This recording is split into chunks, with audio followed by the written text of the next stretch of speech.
surveillance of the foreigners. And then Trump wants to increase tariffs sharply. What he did now is that he increased the tariffs to 24% after previously 2.5%, which is normal in the West. And he did so for no reason whatsoever. And the cost of this is enormous. Most of all, the US is being hit, but also the whole rest of the world. For example, the World Trade Organization revised its forecast for global growth this year from plus 3% to minus 1%.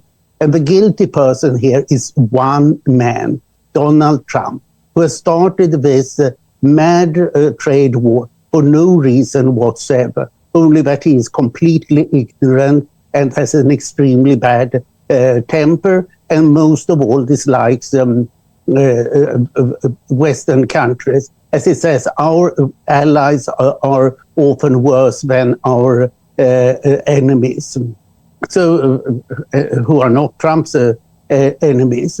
And what happened now was that the crisis that Trump had been instigated simply became too severe, so that he had to stop.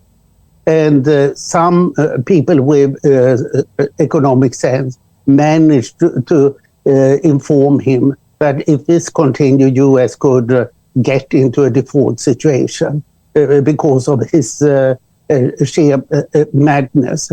And they managed then to stop it. It's still 10%. It's a 4 times higher tariff than before, which is a serious impediment to the economic development. But of course, it's not 24%. And then, as a fig leap, Trump continues fighting China. So we'll see how bad the situation will continue, but the crisis is not over. The crisis, the main world crisis today, has a simple name: Donald Trump.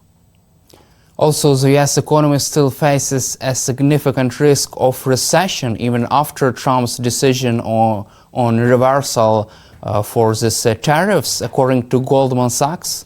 Also, in a note to clients this afternoon, Goldman Sachs economists projected the US economy will grow at a very slow pace of just 0.5% in this year. Do you believe that this decision of Donald Trump to reverse his tariffs will not be enough to change the situation dramatically, to return to this situation before Trump's decision on tariffs? I don't think that it's enough. I think that the U.S. is likely to have negative growth this year, and we are now also seeing that the U.S. and the U.S. dollar are no longer seen as safe havens.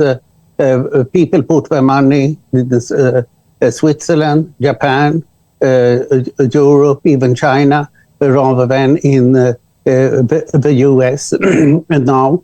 And the U.S. dollar has fallen so far this year. And what was particularly noticeable was that there was a sell-off of U.S.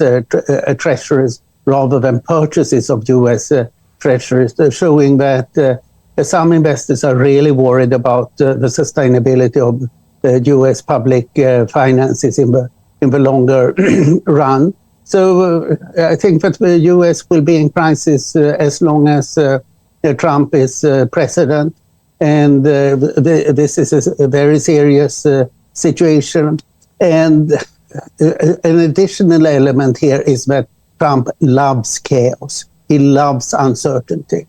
But business wants certainty and stability. And these are the things that Trump hates. He wants everything to float, wants everything to be dependent on him. And as you can see now, all newspapers all over the world have Trump and his policies on the first page every day. That's what Trump really loves, being the first person on the news page all the time.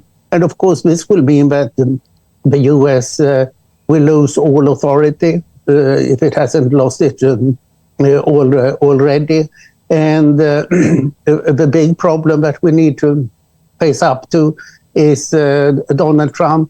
The natural thing would be that he gets impeached a third time, and that a big part of the Republican Party really moves with him. But the Republican Party in the United States now have become a personality cult, or if it's not a personality cult, then it is Republicans that are so afraid of Trump, because he's quite vicious when he goes after somebody, and therefore they dare not oppose him. So the precarious situation remains. And the best that can happen for Ukraine is that it doesn't have time to pay attention to Ukraine. And also from your perspective, you just mentioned that Republicans are afraid of Donald Trump. What are the chances for Donald Trump to be impeached by the Congress after these developments, or can he face any kind of consequences? For the time being, it's very difficult to see anything that can come up. If there are still democratic elections in the US next year, we have a midterm election scheduled for November 2026, and the Republicans, as it looks now, would presumably lose majority in both houses of Congress, but that's far too early to predict. So much will happen before that. Let's also cover interesting development about the Russian oil prices during this big trade war. Urals crude oil fell to $52 approximately per barrel at the Baltic port of Primorsk last week. Do you believe that this big trade war between the US and China could reduce prices on Russian oil? Yes, I think that the global oil price will fall. And we have now seen that OPEC is producing more oil. Trump wants to produce more oil. I don't think that will have any impact in the US, but the important factor is that Trump is likely to cause a global recession. If there's a global recession, the oil price will be low. So it's most of all market forces that work here. But that means that Russia will have much smaller resources to pursue its war against Ukraine. And can this convince Vladimir Putin to at least take a pause in this war, to accept full ceasefire because of this situation with reduced oil prices? I think that Putin likes war. It helps him to stay in power. It gives him some legitimacy. He's not doing anything for the Russian people. Then it's at least he can say that as Ivan the Terrible, he is collecting Russian lands, and Russian or not. But I think for Putin, it's better with a bad war than with a good peace. So therefore, I think that Putin will be against any ceasefire or at least most kinds of ceasefire. Of course, there are ceasefires that are more harmful to Ukraine than to Russia, but it will make it more difficult for him to pursue the war. Ukraine needs financing and money and technology to win the war. And also, let's cover our final topic, the trade war between the US and China. Chinese officials say that they will fight to the end. Also, The Economist predicts that China's leaders believe they could win this trade war against the United States. Don't you think that China has more chances to win this trade war? Since Trump doesn't know what he's doing, he's unlikely to win anything. And he's like the school bully who gradually grows up, and all of a sudden the other kids have become more sensible, so they don't accept the bully longer.